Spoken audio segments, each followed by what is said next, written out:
Is Ottawa over? Do you want to hear the answer? Ottawa overtaxing us. I mentioned that at the beginning of the evening, that our program costs are 70% of all tax dollars. We only collect 40%. Ottawa collects 60%, and then they use political means to transfer it. Alberta, year after year, has $20 to $25 billion that is siphoned out of our system to go to Ottawa so that it can be spent mostly in Quebec, but also in other places that vote Liberal. We have been watching this for years. $600 billion in the last 40 or 50 years that have been taken out of this province. You don't think we might be able to do a little bit more on social spending if those $20 to $25 billion stayed here? You don't think we'd be able to cut taxes a bit if those $20 to $25 billion stayed here? It is $5,000 per Albertan that every single year gets transferred out of this province for political reasons so that the Liberals can continue to spend it in places that vote Liberal. That is what is happening in the province and in the country. Thank you. Don't pick a fight with Danielle Smith on the numbers. I'll tell you that much right now, because she nailed every single one of them. And that is from one of those Alberta Next panels where our politicians submit themselves to the ideas, but also the criticism of Albertans, which I think is a wonderful thing to do. It keeps them sharp, by the way. Even though you have these unhinged Thomas Lukasik style, you better stay in Canada, campaigners who mob the mic there. It keeps our politicians sharp with their ideas, because when it is explained that $5,000 per person per year, that is not just taxpayers, that's your kids too, is leaving the province to go to support Liberal ideas in Liberal voting provinces who refuse to develop their natural resources and simultaneously don't want you to ship yours. Quebec, I'm looking at you. Why? Why would anybody agree to stay in the relationship the way it is? And I was just going to say, this is the best argument for separation that both Alberta and Saskatchewan have. So just doing that math, over 50 years, that's $250,000 per person that is leaving Alberta and going straight into Ottawa pockets. Are we kidding ourselves that we would be so much better off keeping that money in our own jurisdictions?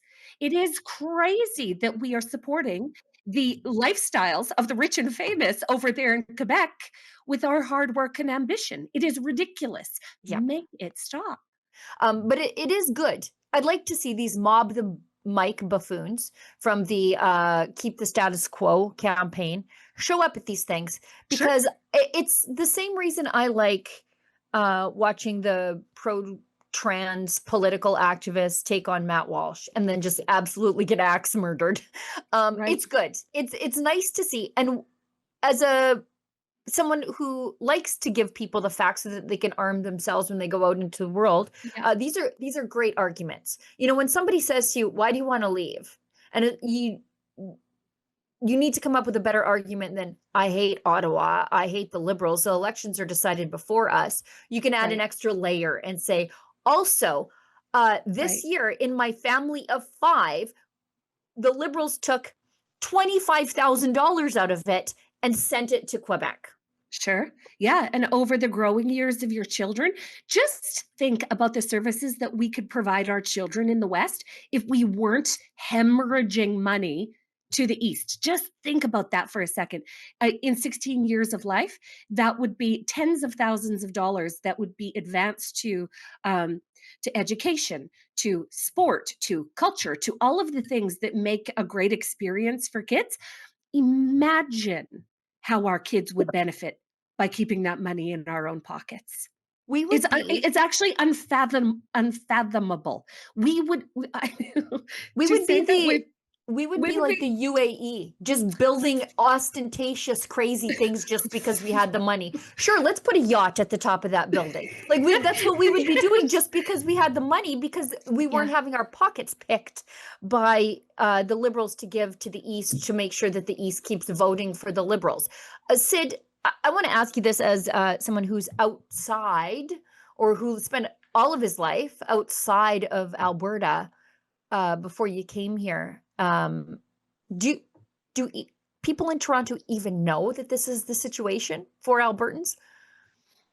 There's a large level of obliviousness, I guess you could say. Also, I hope my audio is a little better there. It's Apologies great for now. the Yeah, It's setback. better. Yeah.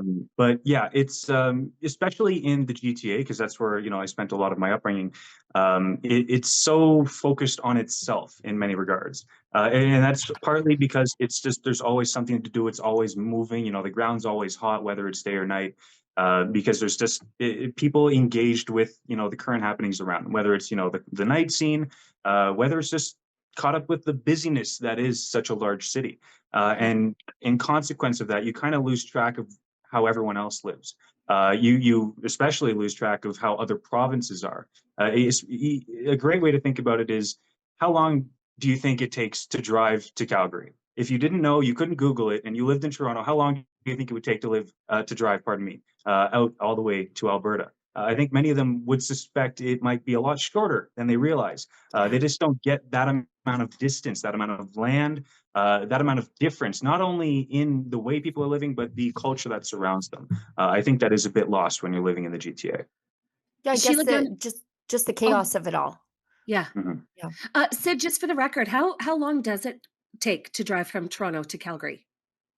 It depends on how fast you drive, but a good couple days. Like, I'd say 2.5. You could make it.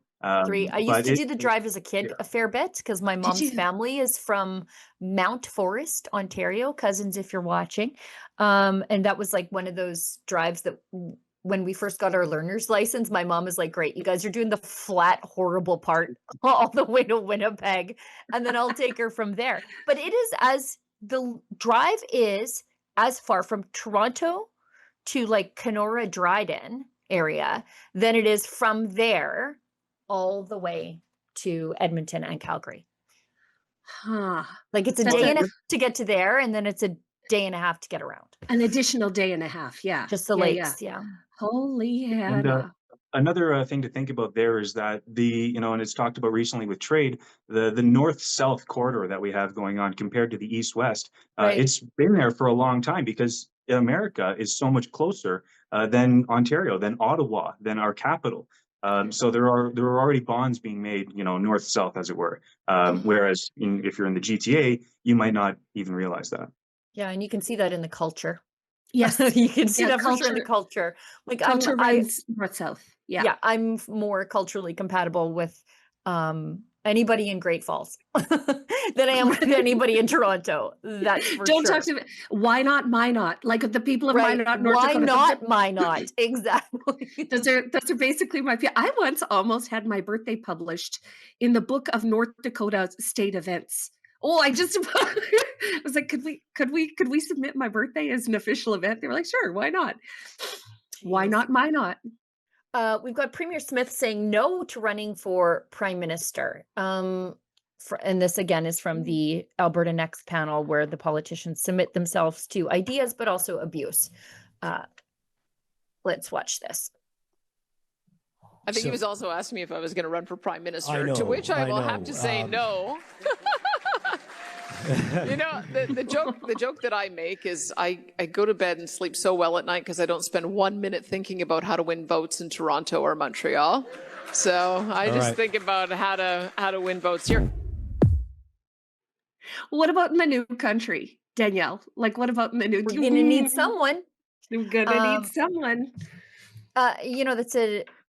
And it goes back to what we were just talking about, that there is a different culture, and Eastern, Toronto, central type conservatives is very different than the kind of conservative that you have out here. It's sort of the mushy middle, Erin O'Toole, Doug Ford, just blah. They're one tie color choice away from being a liberal. Yeah. And it's very different. And Danielle Smith is right to point that out. One thing I noticed in that, though, as the person who buys the groceries in this house, she took the orange cream soda house brand bubbly.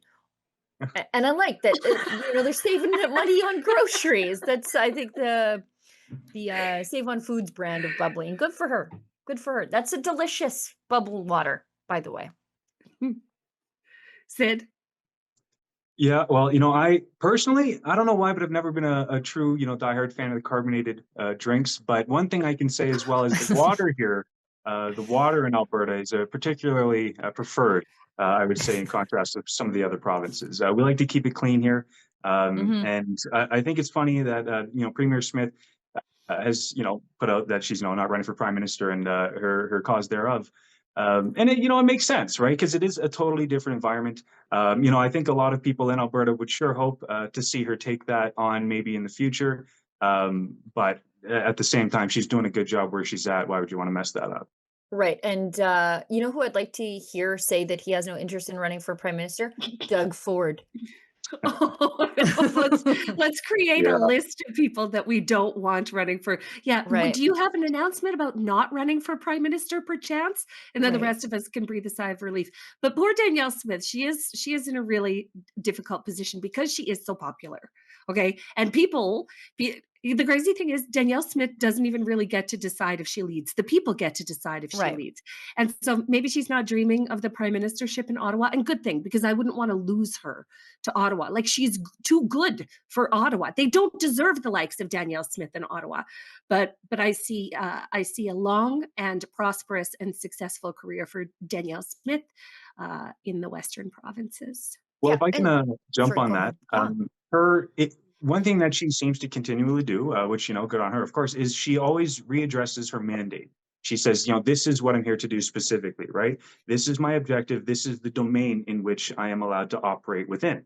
And I think with a lot of other politicians, they forget where the lines are. They just start doing things because they have Doug that Ford. position, right? Yeah, they lose focus of what they're actually there to do if they think that they can sustain their position for an extended period of time. Right, And, like- I think that Smith is probably, right on that track where she will be there for a while. I would suppose this is her approaching the right thing as opposed to manipulative tactics. Well, and Well, and- like Doug Ford, he thinks that he's somehow the foreign affairs minister of this entire country. And so he likes to go out and speak on behalf of Canadians, where Premier Smith says, I'm going to advance Alberta's interests in Washington, or I'm going to Mar-a-Lago to advance Alberta's interests, that she stays in her lane. But if there's a strong, happy, powerful Alberta, the rest of the country does well. Doug Ford just won't shut up. He likes to speak on behalf of Canadians. And we're like, no, thanks. Thank you very much. No more tariffs, please. Yeah, when they're off on their own little, like when a political actor, will say, goes off the rails, you know what I mean? Goes outside of their own lane, you can tell because they stop talking to the people that will give them accurate feedback. Yeah. And I think that's what we're seeing with a lot of the so-called conservative premiers in the province, Danielle Smith notwithstanding. She does an excellent job of listening to people, getting permission from them to act, and then following through on what they tell her to do. Right. Like, nobody does it better than Danielle Smith. Nobody works the permission structure of the electorate like Danielle Smith works it. Like, she just out hustles the lot of them. Yeah, it's almost like she buys into the age-old idea of the consent of the governed. Instead of doing Almost. something to us, she tries to do it with us. And the thing that she's On doing behalf of with us. us is something that we've asked her to do.